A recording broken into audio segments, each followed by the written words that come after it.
ಏನತ್ತೋ ಬಾಯ ಗುರು ಬರಕತ್ತೈತಂದ್ರ ಅವು ಏನು ಕಳ್ದೈತೇನಣ್ಣ ಗುಡಪ್ಪ ಅದೇನ ಆಗಿರ್ಲಿ ಮೊದ್ಲು ಆಂಬುಲೆನ್ಸಿಗೆ ಫೋನ್ ಮಾಡಪ್ಪ. ಫೋನ್ ಬಂತು. ಹಲೋ ಹೇಳ್ರಿ ಅಣ್ಣ ಆಂಬುಲೆನ್ಸ್ ಅದೇ ಅಣ್ಣ. ಆಂಬುಲೆನ್ಸ್ ಸರ್ ಹೌದು. ನಿಮ್ಮ ಪೈ ಪರ್ಸ ಮಾಡಾರದಲ್ಲ ಅಣ್ಣ, ಅವ್ರು ಹೊಲ್ದಾಗ ಒಂದು ಎಮರ್ಜೆನ್ಸಿ ಪೇಷಂಟ್ ಇದ್ದು ಬಾ ಅಣ್ಣ.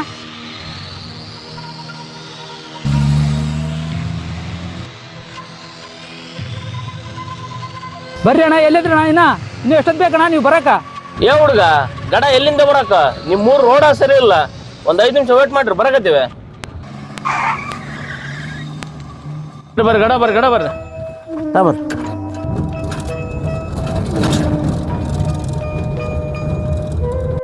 ಕಡ್ತಗಿ ಏನಾಗಲ್ಲ ಮಾತಾಡು ಜೋರ್ ಹೊಡ್ರಿ ಅಣ್ಣ. ನೀವೇ ಅಣ್ಣ ಇಷ್ಟು ಮೇಲ್ಕೊಡಕತ್ತೀರಿ, ಜೋರ್ ಹೊಡ್ರಿ ಅಣ್ಣ.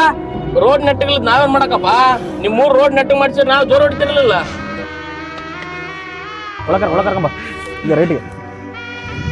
ಡಾಕ್ಟ್ರೆ ನನ್ನ ಮಗ್ಗೇನೆ ಕಡ್ದು ಬಿಟ್ಟತ್ರಿ. ಸರಿ ಬೇಗ ಅಲ್ಲಿ ಎಮರ್ಜೆನ್ಸಿ ವಾರ್ಡಿಗೆ ಶಿಫ್ಟ್ ಮಾಡ್ರಿ.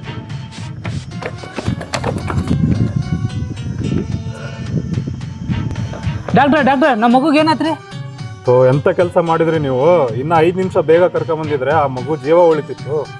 ಏನು ಮಾಡಕ್ಕಾಗಲ್ಲ.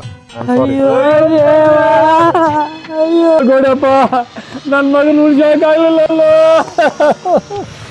ಏನ್ ಪರಿಶ್ರಮ ಅಣ್ಣಾರೆ, ಊರಾಗೆಲ್ಲ ಜನ ಮಾತಾಡ್ತದ್ರಿ ನಿಮ್ಮ ಮಗ ಆರಾಮಿಲ್ಲ ಅಂತ. ಏನು ಹುಷಾರದನ ಈಗ?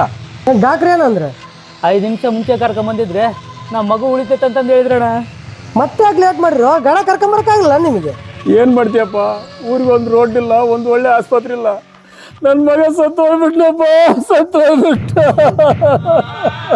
ರೋಡ್ ಚೆನ್ನಾಗಿದ್ದಿದ್ರೆ 5 ನಿಮಿಷ ಬೇಗ ಬಂದು ಆಸ್ಪತ್ರೆಗೆ ಆ ಹುಡುಗನ ಜೀವ ಉಳಿತಿತ್ತು. ಆ ಹಾಳಾದ ರೋಡಿಂದ ನಮ್ಮ ಹುಡುಗನ ಜೀವ ಹೋತಪ್ಪ, ಜೀವ ಹೋತು.